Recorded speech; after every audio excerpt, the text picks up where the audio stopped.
Comebacks किसको अच्छा नहीं लगता। तो आज हम लाए हैं ऐसे ही एक कमबैक स्टोरी जो है यस बैंक के रिवाइवल का, जो उनके इन्वेस्टर्स और स्टॉक मार्केट भी कीनली फॉलो कर रहे हैं।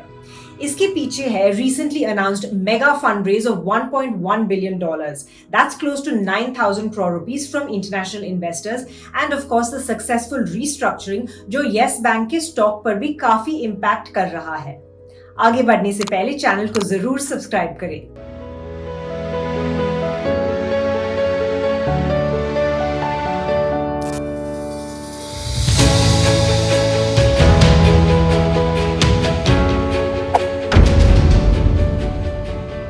यस बैंक, आपने नाम तो सुना होगा और ये भी सुना होगा कि एक जमाने में जिस बैंक को दलाल स्ट्रीट की फेवरेट बैंक कहा जाता था, वो कुछ ही सालों में यस बैंक में से नो बैंक कहलाने लगी। 2004 में यस बैंक ने इंडिया के प्राइवेट बैंकिंग सेक्टर में अपनी शुरुआत की।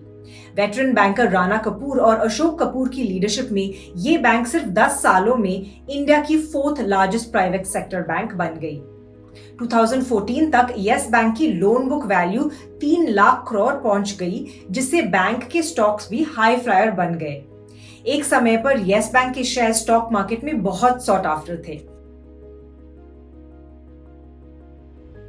यस बैंक ने अग्रेसिव लेंडिंग स्ट्रैटेजी अपनाया, ऑपरेशंस को तेजी से एक्सपैंड करना चाहती थी, बट इससे बैंक के रिस्क लेवल्स बढ़ते चले गए।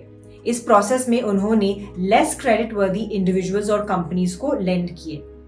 कुछ ही सालों में यस बैंक ने कई फाइनेंशियली स्ट्रेस्ड कंपनीज जैसे कि cafe coffee day, jet Airways, DHFL, CG power, Anil Ambani की कंपनी रिलायंस इंफ्रास्ट्रक्चर और IL&FS जैसे कंपनीज को बड़ी बड़ी लोन दे दी।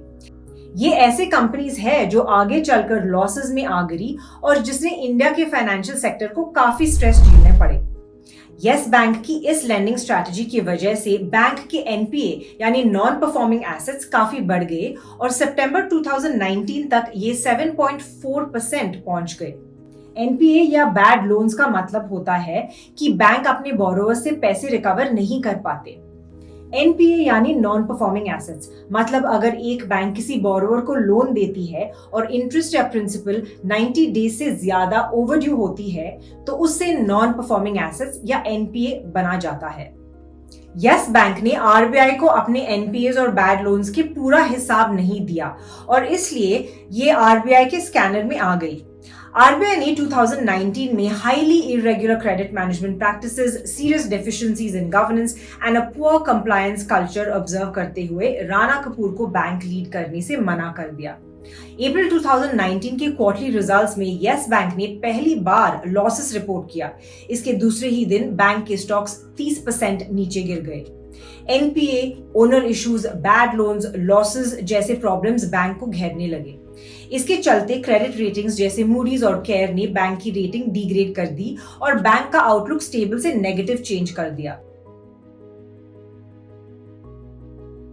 सितंबर 2018 में राणा कपूर ने ट्वीट किया था कि वो अपने यस बैंक के प्रमोटर शेयर्स कभी नहीं बेचेंगे और अपनी विल में ये सारे शेयर्स अपनी बेटियों को देंगे। लेकिन नवंबर 2019 में ही राणा कपूर ने 142 रुपीस करोड़ वर्थ के अपने यस बैंक शेयर्स को बेच दिए, जिससे जाहिर हो गया कि बैंक में भारी प्रॉब्लम्स चल रही थी।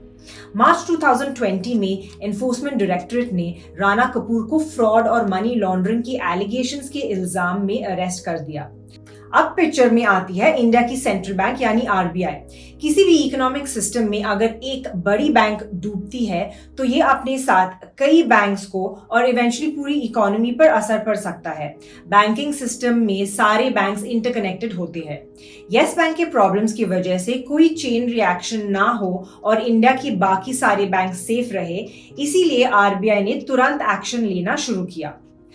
RBI ने यस बैंक को बचाने के लिए एक नए CEO प्रशांत कुमार को अपॉइंट किया और न्यू इन्वेस्टर से फ्रेश कैपिटल रेज करने का अटेम्प्ट किया, लेकिन कोई जेन्युइन इन्वेस्टर सामने ना आने पर RBI ने यस बैंक को मार्च 2020 में एक मॉरेटोरियम में डाला। मॉरेटोरियम के पीरियड में बैंक के किसी भी डिपॉजिटर को 50,000 रुपीस पर डे से ज्यादा विड्रॉल अलाउड नहीं था।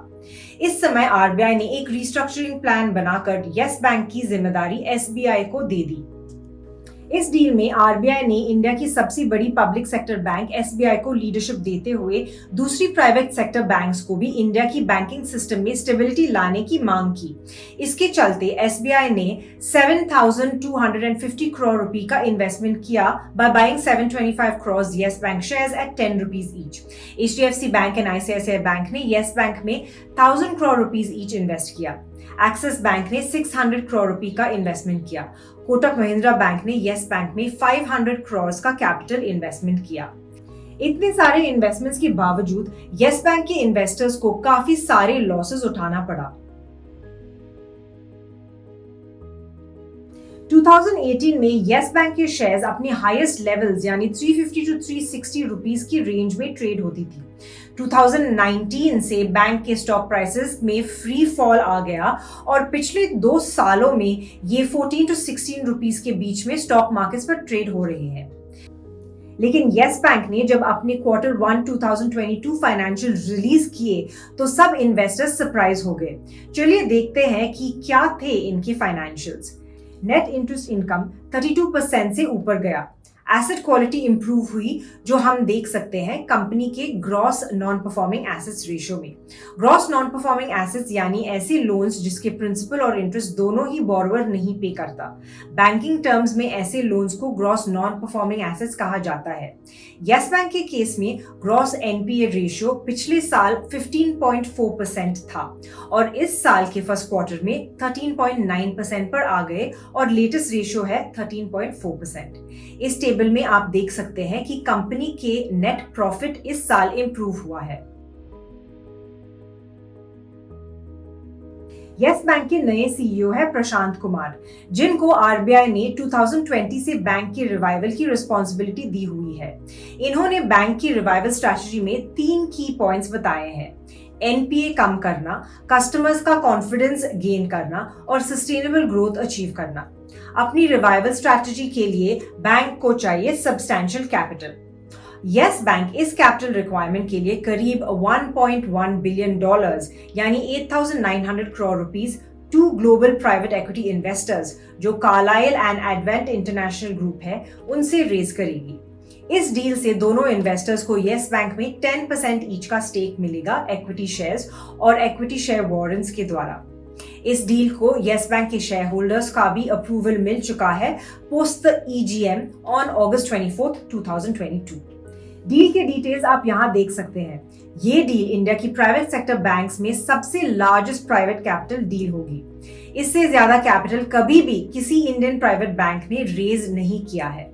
कार्लाइल ग्रुप और एडवेंट इंटरनेशनल दुनिया की लीडिंग प्राइवेट इक्विटी कंपनीज में से है।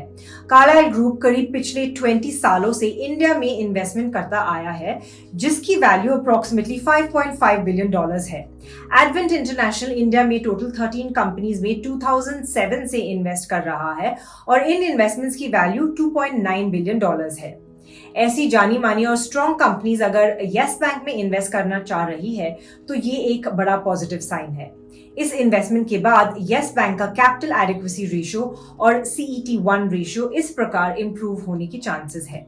बिजनेस स्टैंडर्ड का एक रिपोर्ट के हिसाब से इस कैपिटल इन्फ्यूजन के बाद येस बैंक का CET1 रेशियो 15.4% हो सकता है और total capital adequacy ratio improve होके 21% हो सकता है। कैपिटल एडिक्वेसी रेशियो यानी कि एक बैंक के पास टोटल कितना पैसे होना चाहिए against the loans that they give. ये रेशियो हमें बैंक की हेल्थ की जानकारी देते हैं। CET1 रेशियो यानी common equity tier 1 ratio bank के टोटल कैपिटल को उसके टोटल एसेट से कंपेयर करते हैं। इससे हमें बैंक की कैपिटल स्ट्रेंथ के बारे में पता चलता है। As of March 31, 2022, SBI का येस बैंक में 30% स्टेक है, HDFC limited 3.99% stake and ICICI bank का 2.99% इक्विटी होल्ड करती है।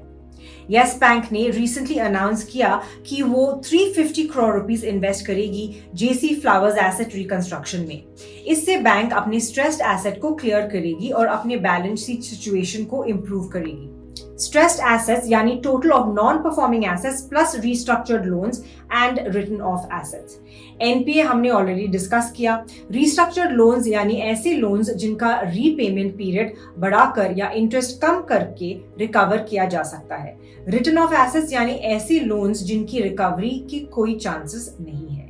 इस चार्ट में हम येस बैंक की स्टॉक प्राइस के हिस्टोरिकल रिएक्शंस देख सकते हैं. तो lower NPAs, strong revival plan, बड़ी बैंक्स और कंपनीज के इन्वेस्टमेंट और बेटर लीडरशिप, ये सारे इंडिकेशंस है कि येस बैंक नियर फ्यूचर में अच्छा परफॉर्म कर सकती है.